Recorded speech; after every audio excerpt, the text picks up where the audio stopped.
Well, yeah, no, I think you're just fine, yeah. Yeah, I'll probably...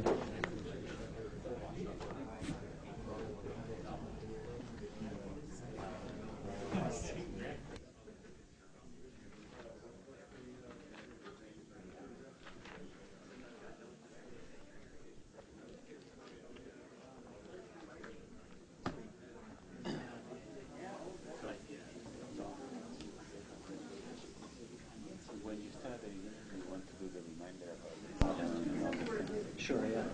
Just the only unknown part. And you want to take that? Sure, I'll take it. I can, but that's otherwise I have to.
So welcome to the Friday Transportation Seminar at Portland State University. My name is Chris Monsere. I'm a faculty in Civil Environmental Engineering.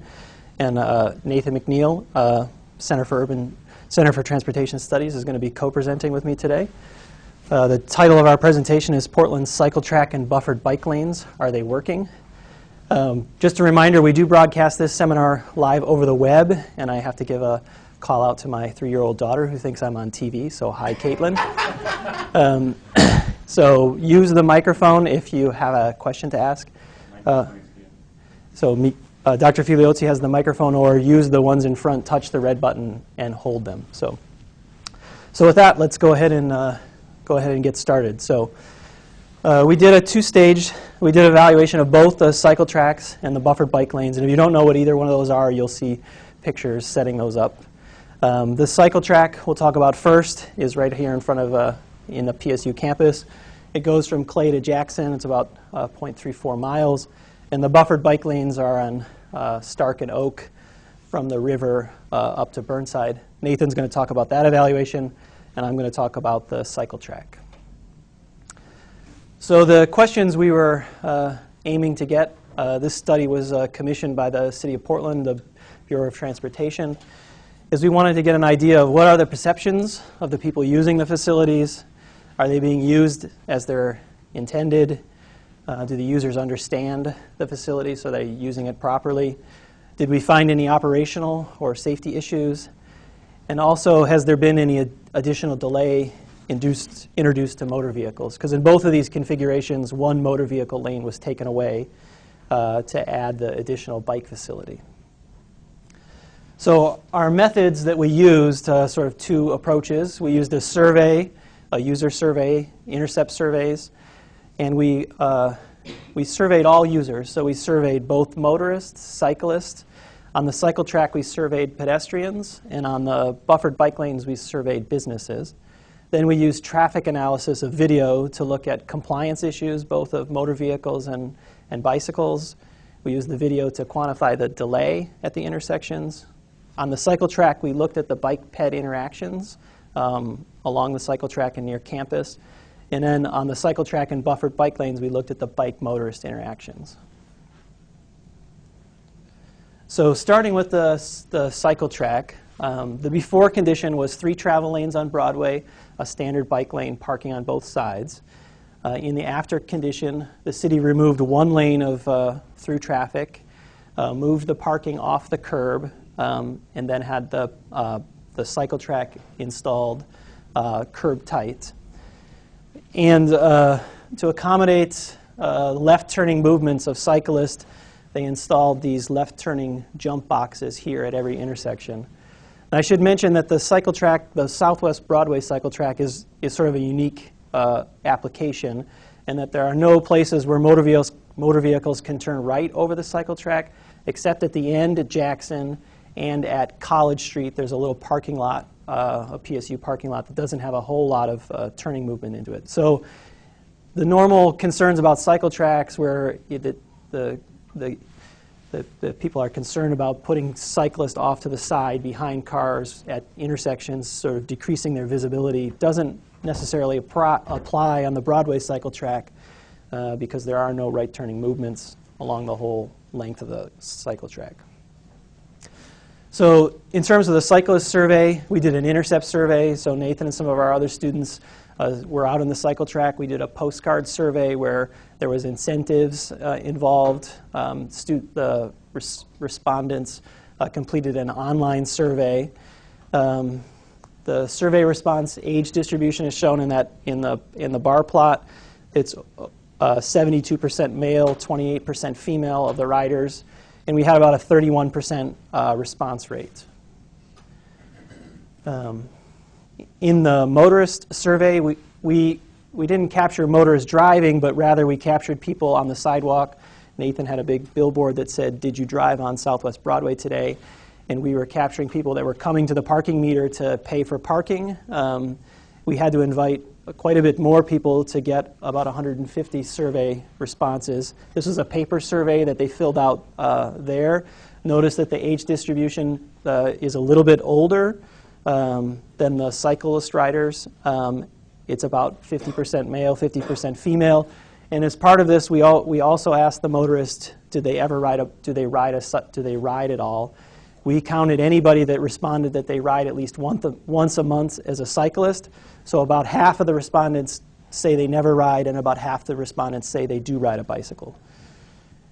Same thing with the pedestrian survey, 50% male, 50% female. We had to invite a lot of people, park blocks with clipboards.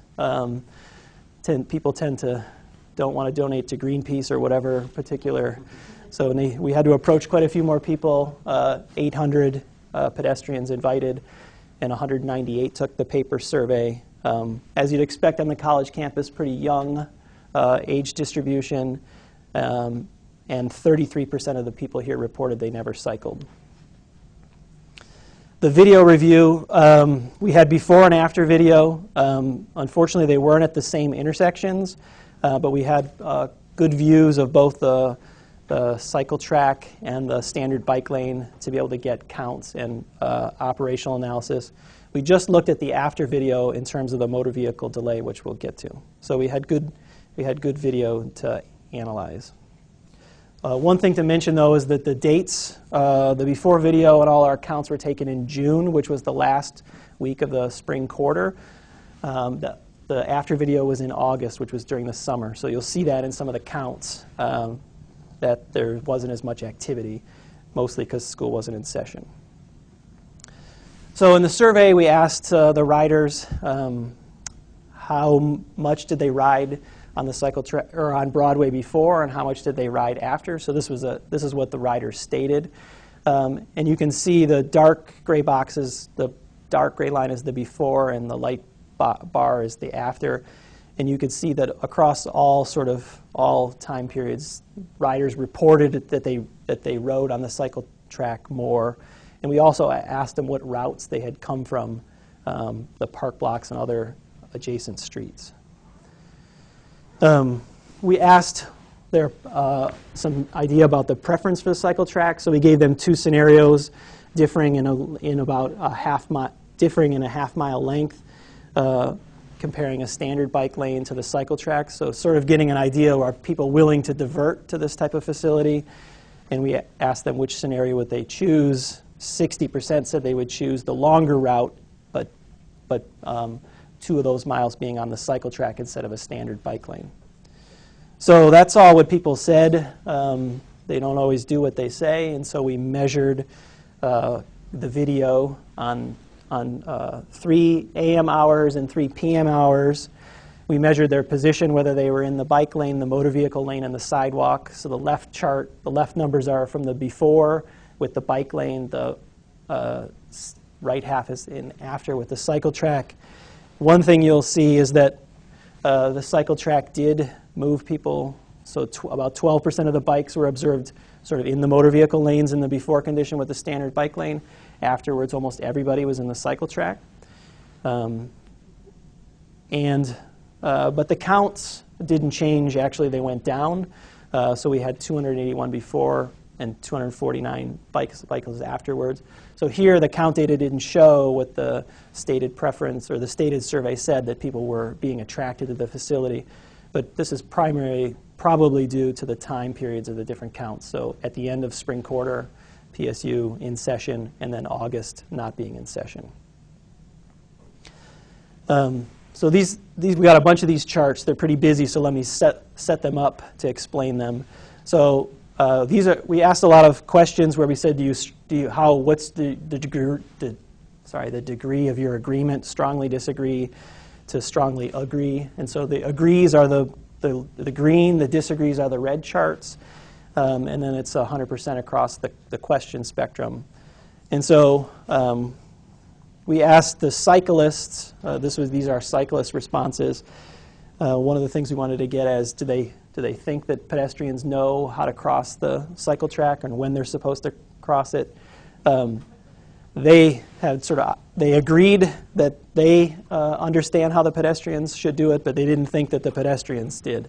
So it's always this interesting, from a user's perspective, that you're the average driver and everybody else is below. You're the average cyclist and the pedestrians are the below. In terms of their preference for safer and easier, there was a strong agreement from the cyclists that it made it easier, provided a better cycling agreement, a strong majority there.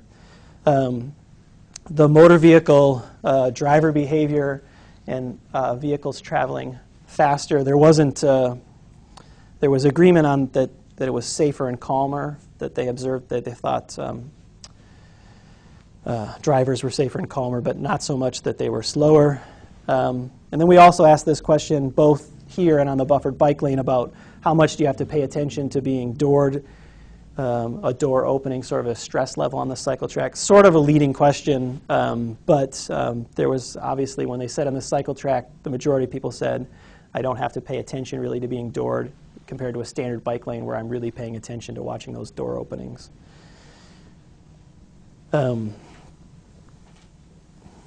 So one of the issues that clearly came out when we started looking at things was sort of this interaction between the cyclist and the pedestrians. It's a unique situation. You got a lot of PSU students getting out, wanting to get across Broadway, so there's a lot of opportunity for interactions with the pedestrians.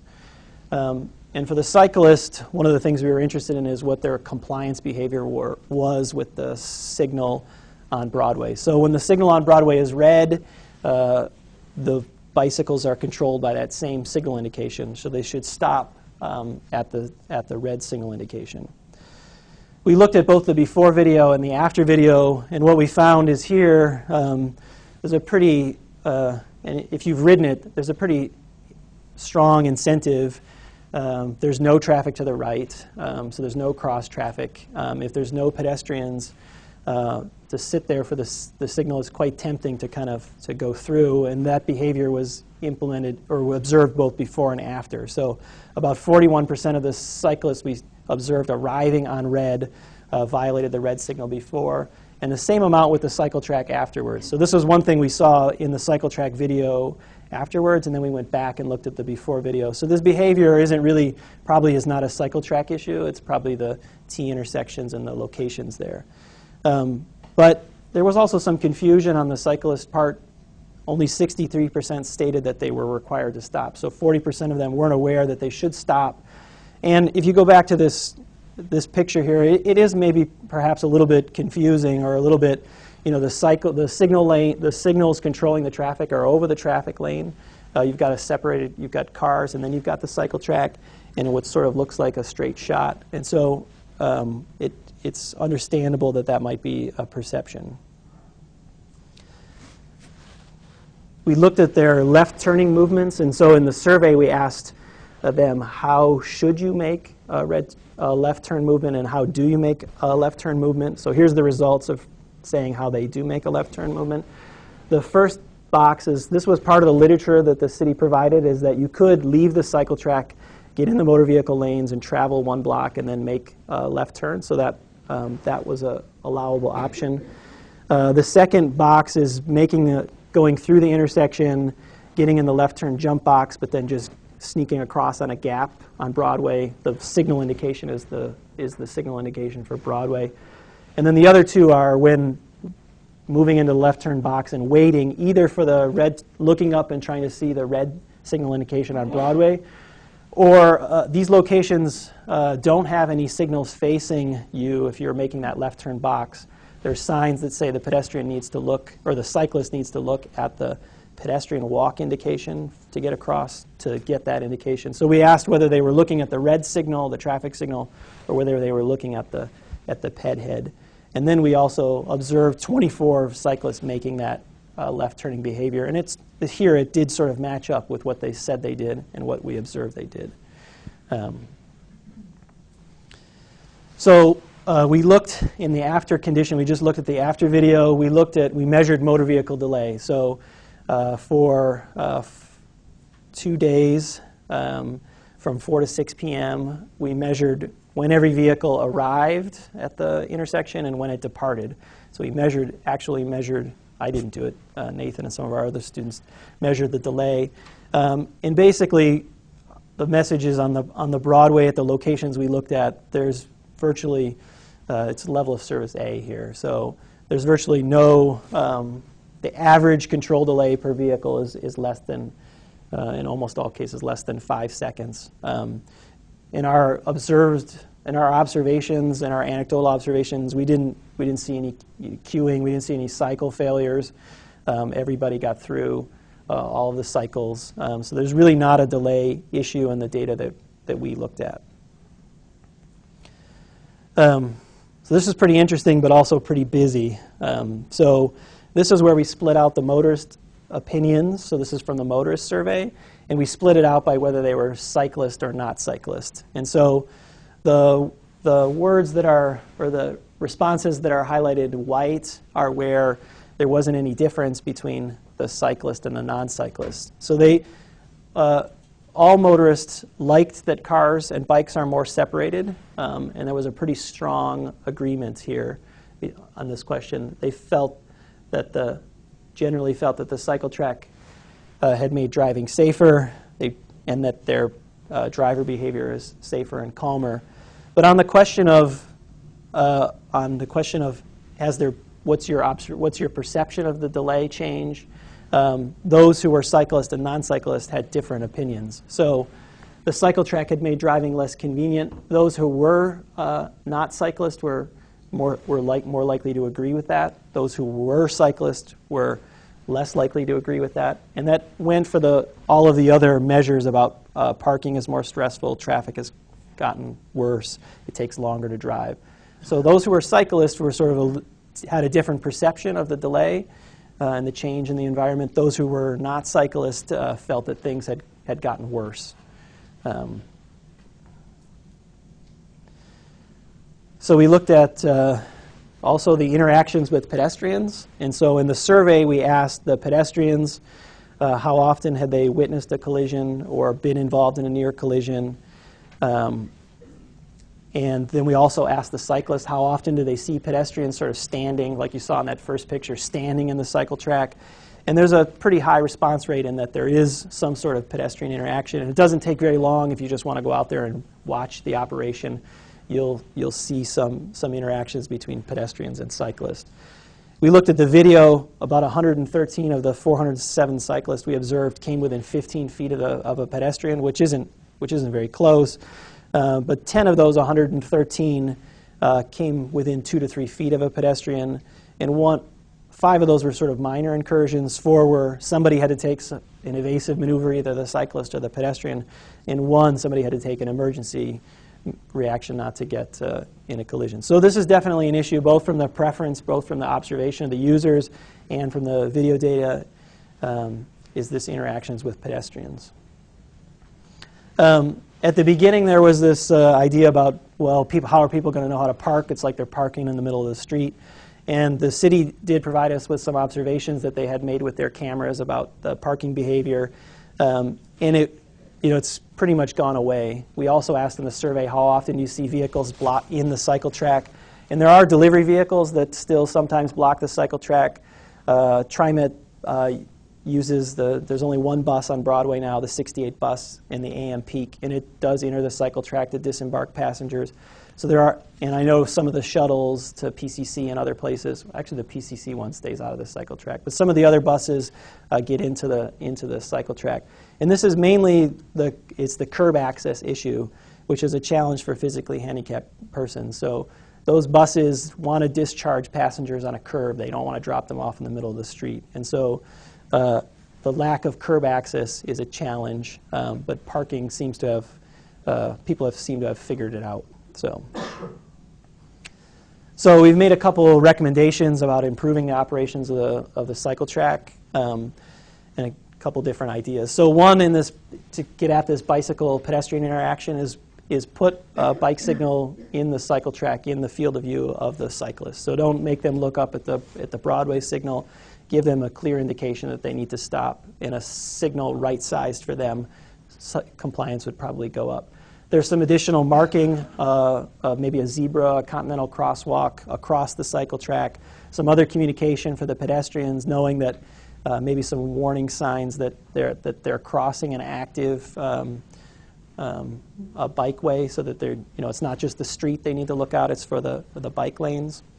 The left turns seem to be working pretty well, but the whole operation, both at the intersections for the pedestrians and the left turning operation, could be improved with some sort of raised concrete channelization, as well as what we, if you're going to do it and you had money wasn't an issue, is you probably put in a raised barrier along the whole cycle track. So install a raised concrete curb, and at places where you wanted to have the buses or vehicles with ADA access discharge passengers, is just raise the whole cycle track up at that point. So you'd bring the whole cycle track up, there'd be a raised concrete curb, and so the buses could drop off passengers, so the bikes would go up and kind of just ramp up, be on a raised platform. Then people could get off onto the curb and then get over onto the sidewalk.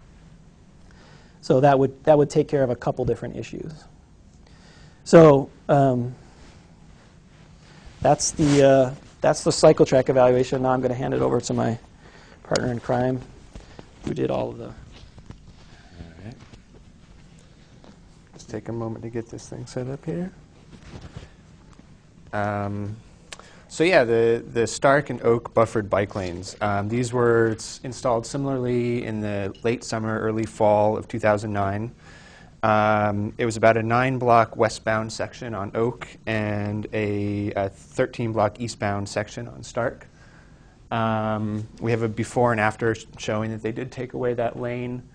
And kind of the buffering that we're talking about is this little stripe there and that little stripe there that kind of provide an extra cushion of that bike lane between both the parked cars to the right and the traffic lane to the left. To give you a little bit of a description of kind of what the situation is in terms of cross traffic and ability to make turns. The Oak section, which is this guy here, every cross street on both of these, I should say, is a one-way street.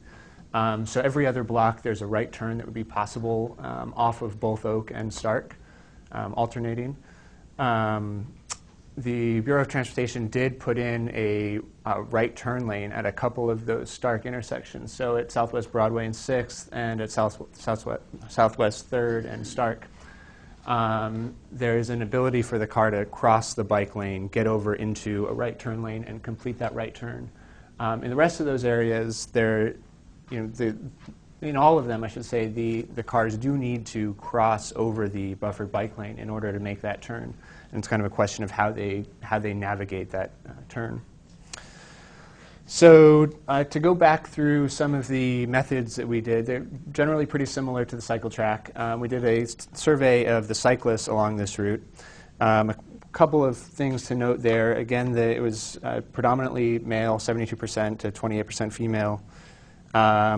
The age of the respondents was quite a bit older than on the cycle track, whereas the 18 to 24 and 25 to 34 categories were the bulk of the cycle track respondents for the cyclist survey. We were seeing more people in the 35 to 44 age range, so maybe more professionals, more people later on, and fewer students. We had a little bit of and we also had a higher response rate here than on the cycle track, a 42%, which is a pretty reasonable response rate. So total, again, of 125. So for the motorist survey, let's see, I was talking about, sorry, the last slide there. So again, the age of the respondents was a bit higher. This one is a little bit more split, male and female. And we had 43% who had indicated that they never ride a bike. A new thing that we did here that we hadn't done on the cycle track was to survey the businesses. As opposed to the cycle track, the buffered bike lanes went through a pretty central business area in Portland. There were a lot of businesses fronting on this route, and so we wanted to get a sense of how this was affecting them. We went to basically every open business that had a frontage on Stark or Oak that we could find along this route that were open and that we could approach. We gave them a survey and asked them to take it and mail it back to us. We'd given them prepaid envelopes to do that. We got 35 of those surveys back, which is again, pretty good response rate, 59%. And actually got one back earlier this week, which I think they must have held on to for a while before finally putting in the mail. You can see that based on the number of daily customers, the number of employees at these businesses, it was a pretty varied group of businesses, some pretty small ones, some a number on the 25 plus employees. The businesses had been in business for an average of 21 years and with a median of 10 years. 15 of the businesses were restaurants or cafes. 9 of them were retail establishments. And the remaining the remaining 5 were other businesses. We got surveys back from 20 business owners and 10 business managers. And now looking at the video that we reviewed for this analysis, again, we did 6 hours before, 12 hours after. Both of they were taken in September of 2009 for the before and August of 2010 for the after. You'll note that the intersections are the before and after. We weren't able to get the same intersections, and that'll play into the counts a little bit, and I'll explain that in terms of we got slightly different numbers depending on whether the after intersection was further upstream or further downstream from the initial intersection. So to go into some of the findings, cyclist perceptions about the buffered bike lanes. The top 2 columns, you'll note there that cyclists overwhelmingly find the buffered bike lanes to be safer and easier than what was there before, or than a standard bike lane. When asked if they, about this risk of needing to pay attention to this problem of being doored, let's see, it was without the buffered bike lane, 89% felt like they had to pay a lot of attention to avoid being doored.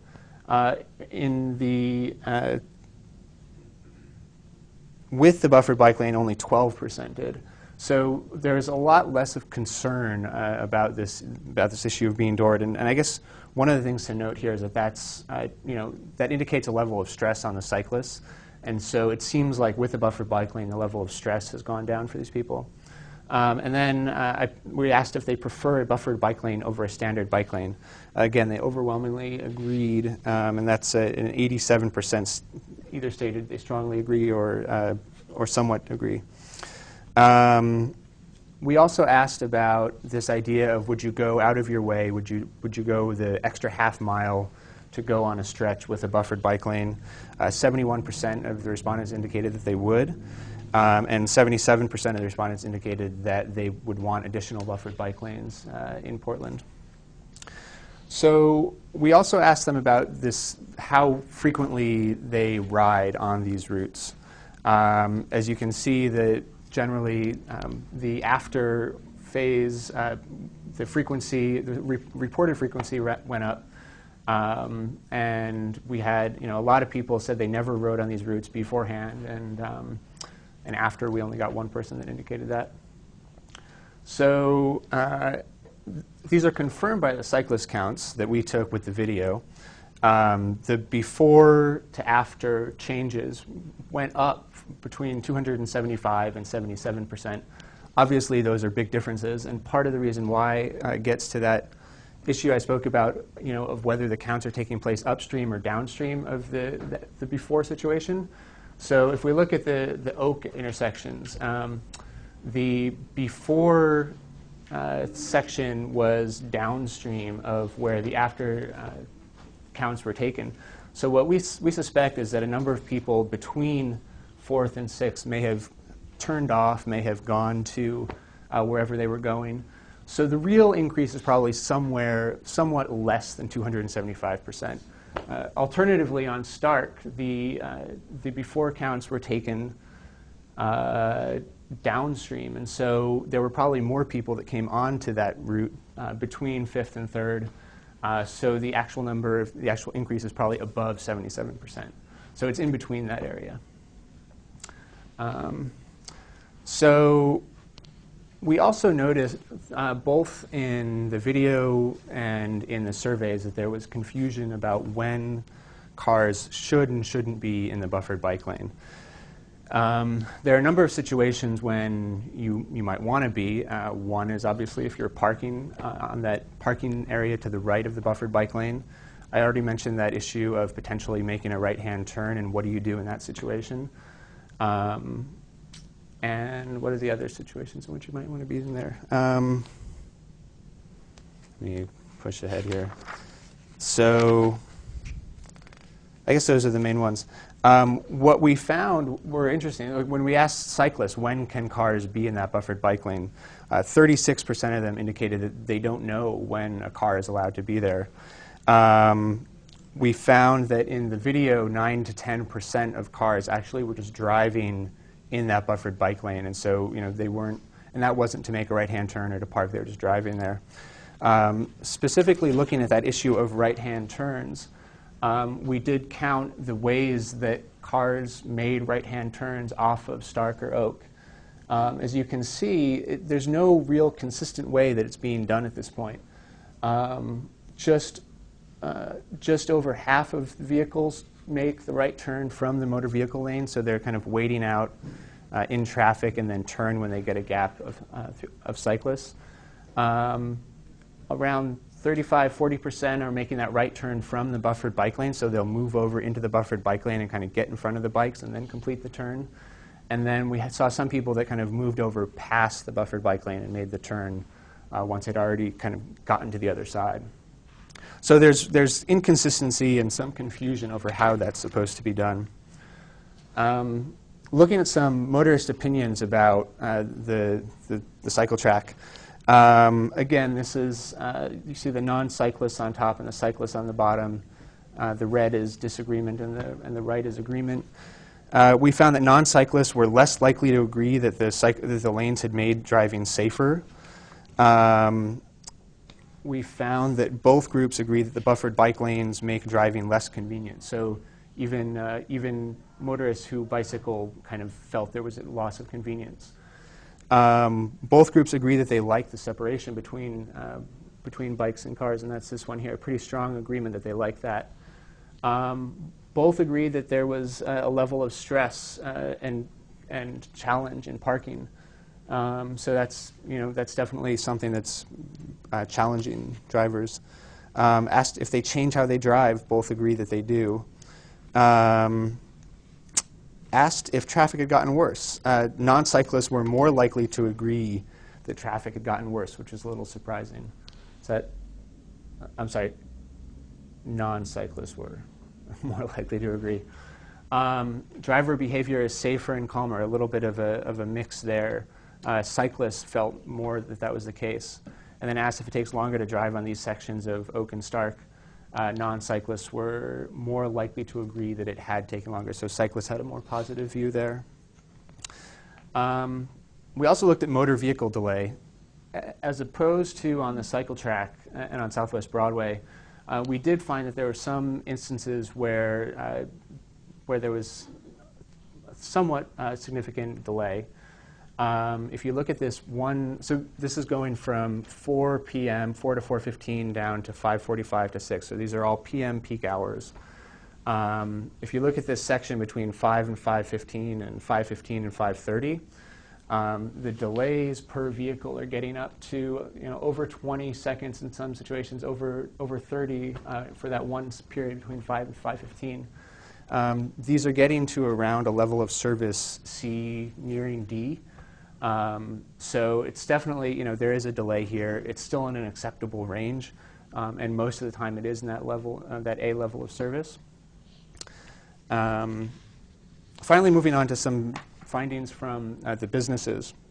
So we found an interesting, there was differing opinions or different opinions based on the kind of the subject area that we were asking about from the businesses. So businesses tended to state that they supported the buffered bike lanes, that they supported them both on Oak and Stark. We found about 39% indicated support on Oak, 46% on Stark. And then you see a large area in the middle where they stated they neither disagree or agree or they don't know. So we found that over half of the respondents agreed that the lanes are an important part of the downtown Portland bicycle network. They want to encourage employees to get to work by means other than driving alone. They were less of the opinion that the buffered bike lanes increase the transportation options for employees and customers. But we definitely were surprised about this level of support for the bike lanes and the sense that they were an important part of the bike network. On the other hand, they have concerns mostly about access. They found that parking was more difficult for their customers. They tended to agree with that. They tended to agree that deliveries have been made a bit more challenging and that parking was more difficult. And they didn't tend to think that the buffered bike lanes had a positive effect on sales or added business. And those are these last two down here, so they tended to disagree with those statements. So thinking about some potential recommendations on the buffered bike lane, just the first thing would be additional markings, both indicating where that buffered bike lane is, kind of maybe heavier white lines, more hash marks. The city did go through and add some extra hash marks in the fall, and that did help clarify it a bit more. You could potentially add signage at the beginning of the blocks to indicate that cars can't be in that buffered bike lane. So there are a few ways that you can go about delineating where cars should be and where bikes should be. This issue of a right turn lane, I should step back. The problem of cars not knowing how to make those right-hand turns or just doing it inconsistently, finding a way to make that more consistent.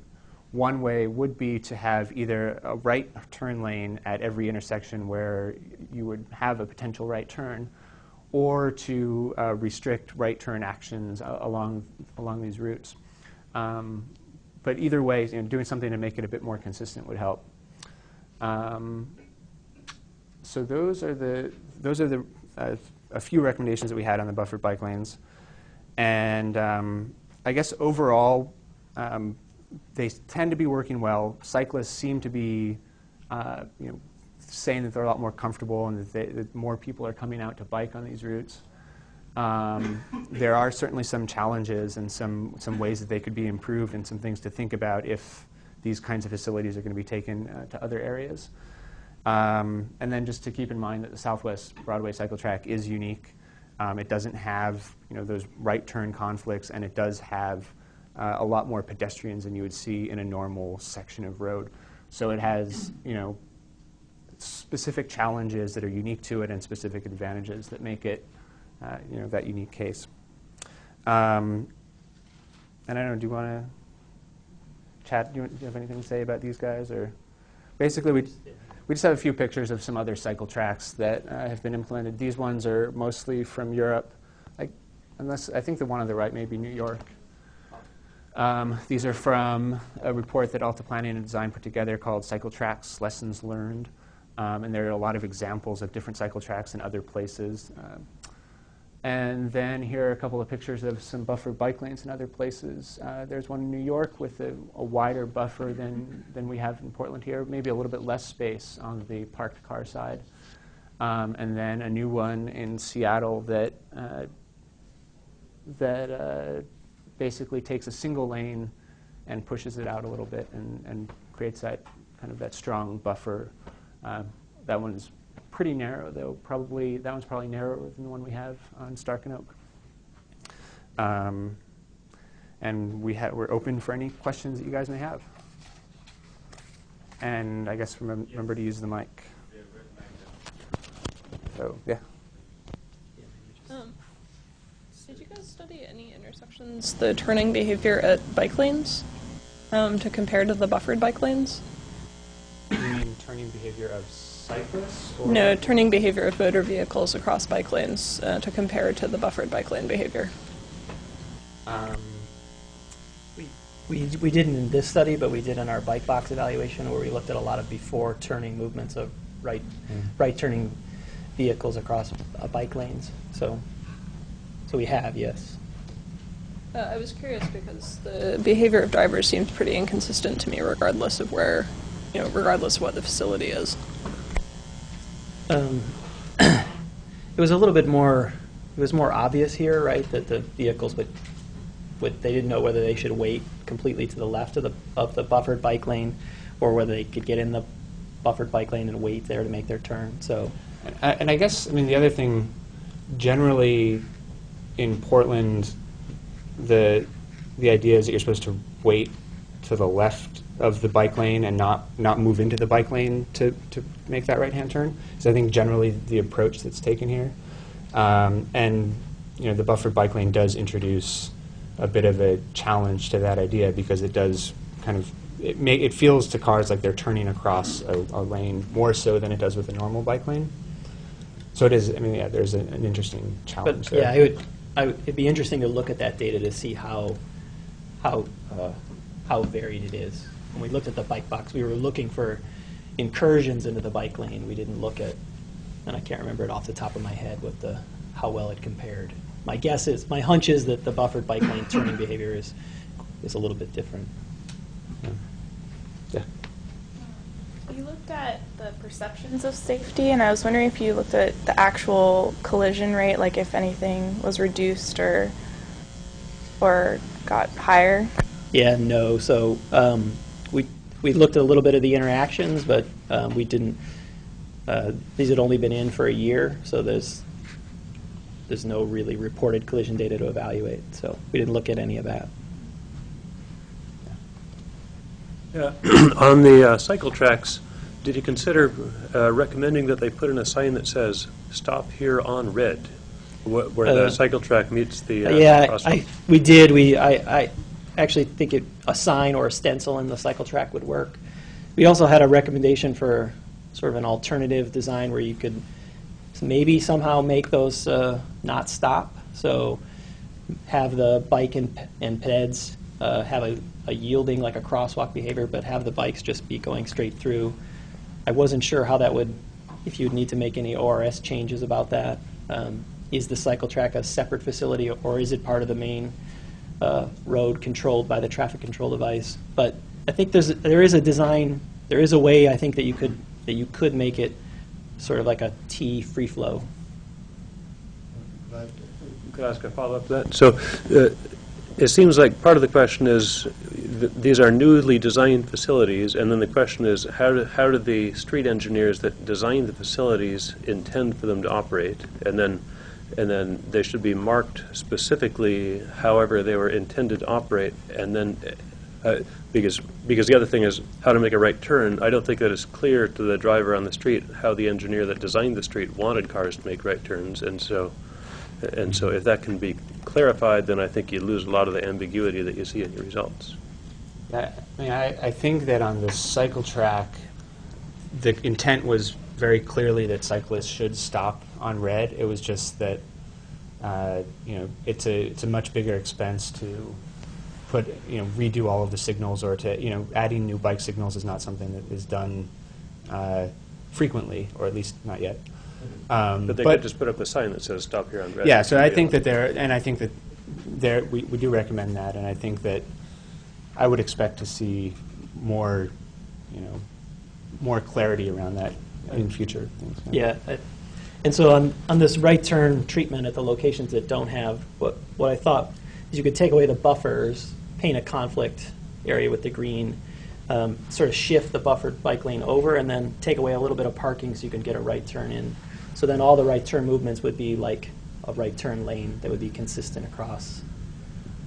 And so I see a fellow traffic engineer that has an opinion. I think a lot of times,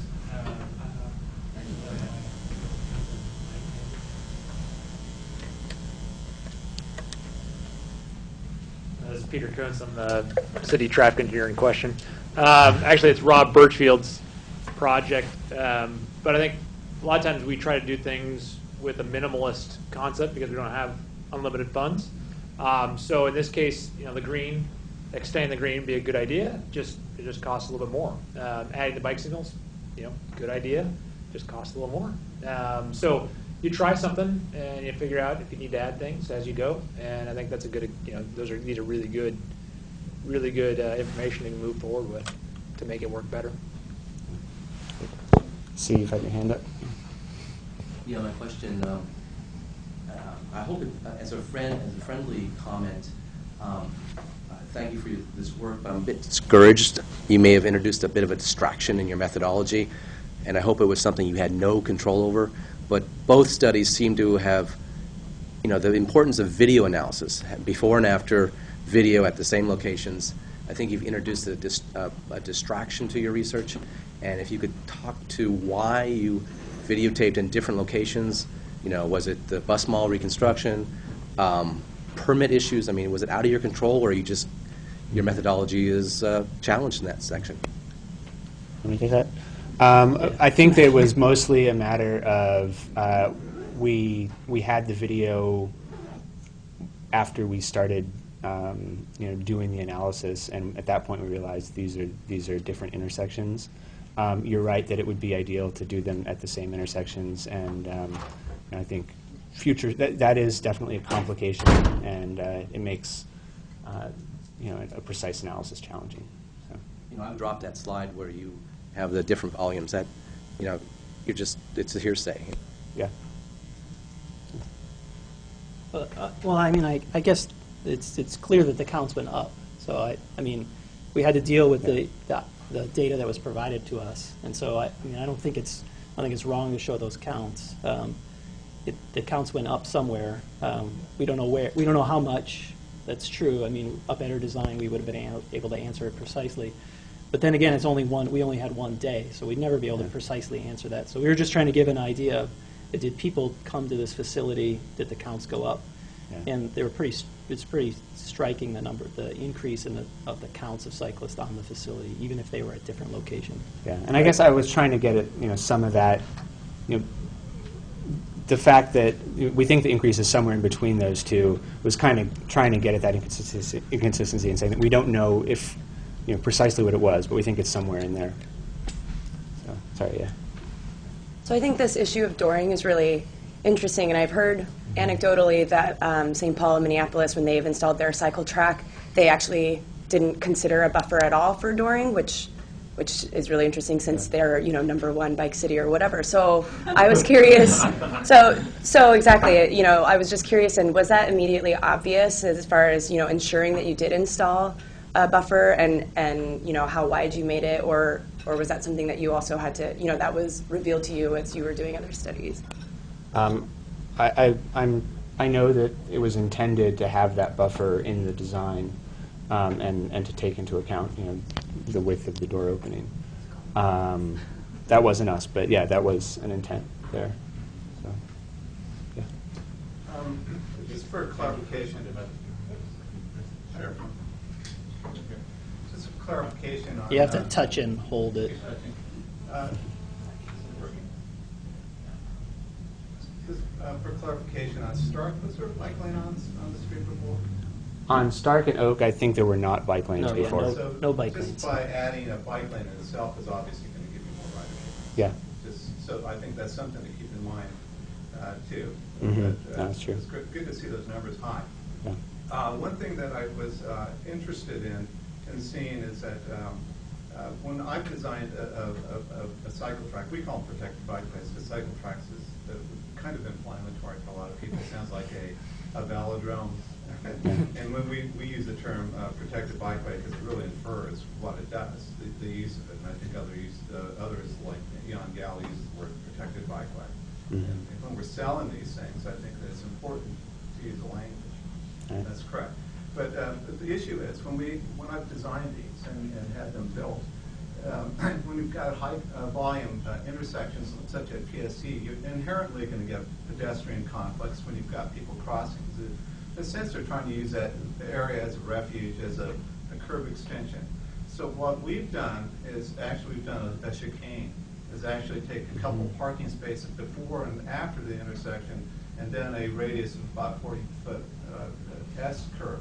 So you can actually bring the protected bikeway out to the curb line. So then you never have people crossing only when they've got the crossing signal. Yeah. And that seems to really kind of resolve this problem of people crossing and bicycles crossing at that intersection. It's something you might take a look at. And I wonder, I mean, that sounds like it would be, these are short blocks, and so I think that could be a challenge to doing something like that. It really isn't, because the issue in Portland is that you've got the one-way system, so you only have to do it every 400 feet. So it's not like you do it every block. Yeah. So and maybe only appropriate where you have high pedestrian volume streets. So and obviously at that intersection you do. So it's something I think that is a recommendation. I think it's something to look at. It's simply a painting issue, and you may solve a lot of the concerns that you have as far as design. Yeah, I think that's a good suggestion. We did mention too that we also looked at the before video, and with the bike lane, the ped-bike interaction existed in the before condition too, with the bike lane and the other configuration. So maybe it's just college students. I don't know. But you can inherently get it anyway. You got a Yeah. bike lane crossing over a heavy pedestrian zone. It's not a signing issue. Is not the way to deal with it. I think it's a design issue, and that I think fundamentally you got to deal with that. Yeah. I think that that's offered as one solution. There might be a number of other ways of doing it. That's a good point. Yeah. Sir, what was your example? Where have they done that? Recently built one in Missoula, Montana, and we're doing right now. We're doing a series of them in Redmond at Microsoft. And we're doing stations for the light rail stations up in Seattle.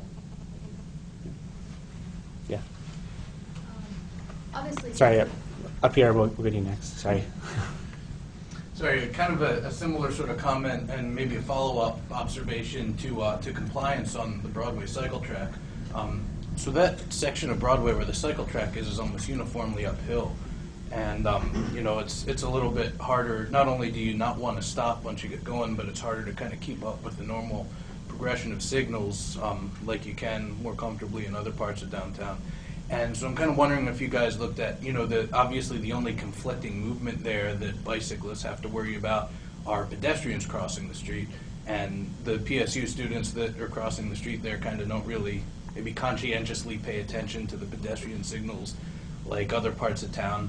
And I think one of the issues that you run into is that because of the parking, I know Dr. Monsere, you said that there were issues before the new configuration, but the parking kind of, especially if the pedestrian is crossing east to west, kind of inhibits the cyclists and the pedestrians from seeing each other, and they're both kind of not really obeying the signal too carefully. I'm wondering if you thought about maybe taking the last 20 feet or 30 feet of parking or so on each block away, so that visibility of cyclists and pedestrians that are kind of conflicting there is increased at all.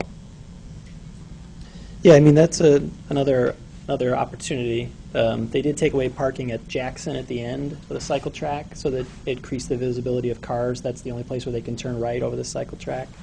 So, I mean, I think the lesson here is that, you know, this was installed as sort of an experimental implementation.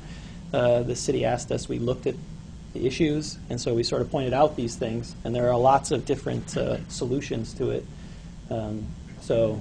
We have some of them in the report, and some other good ideas that we've heard today. So I think it's a good model to try and, you know, if you've got a place to experiment and then actually evaluate it, see what the problem, see if there are any problems, and then quantify the degree of which those problems are. So. We'll go behind you. Have you recommended an educational program that would actually reduce the confusion about the right turns? On the buffered bike lanes, you mean? Yes. We suggested in their signage, and we haven't talked about. I'm not sure if we mentioned specifically educational, like awareness campaigns. It's certainly an option, and I would say that if buffered bike lanes become more common, it'll probably be a more important part of the tool set, but it may be now. So it's a good idea. I mean, it's good to have it in the toolbox, but I also think that like the gentleman mentioned here, that design is the issue. So design it how you want it to operate, and then you'll get better compliance. Let's go all the way to the back. Just really quickly, I don't know if you mentioned this at the beginning, but what was the cost difference between the two? I'm not sure. I don't Let's see if it's in. I don't remember the cost. I think the cycle track was $80,000, if I remember correctly, and I don't know if I've ever seen a cost for the buffered bike lane. Peter, do you? I'd estimate that at about $5,000 per block. Yeah. So both of these were just striping, so relatively low cost implementations. So. Getting back to the question of Oregon state law and the bike lane at PSU, are these cross streets, are they functioning as a T intersection with a driveway, or are the roads that go through PSU public city streets, or are they driveways? They don't function as public streets. Whether they're designated as public streets, I don't know. So the streetcar goes through one of them. But they're all closed to actual through vehicle traffic. So. What's that? They are. I think they are public streets. So.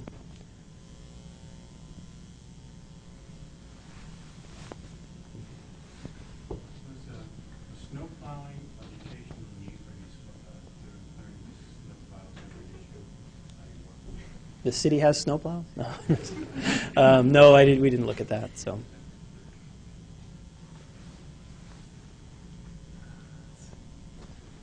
So I was going to ask, have there been any maintenance issues, like besides snowplows? Like I can't help but think of like street sweeping being an issue on the cycle track, and is the city planning on installing any of these anywhere else?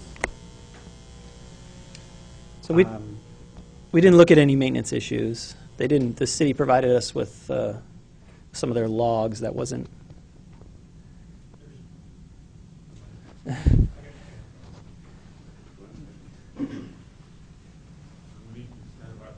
Yeah, right. There's no grade difference at all, so it's just like a regular street. The cars have to be removed for street cleaning, and we just clean them like a regular street. Okay. And they are considering them in other locations. So I think we'll wrap it up here. And Miguel will wrap it up. Now it's almost 1, so I think we need to finish. So you can keep talking to the speakers, and let's give a big round of applause. And just to say that next week we have Peter Kunz, that we are lucky to have him here talking about transforming traffic signals to support sustainability. Thank you.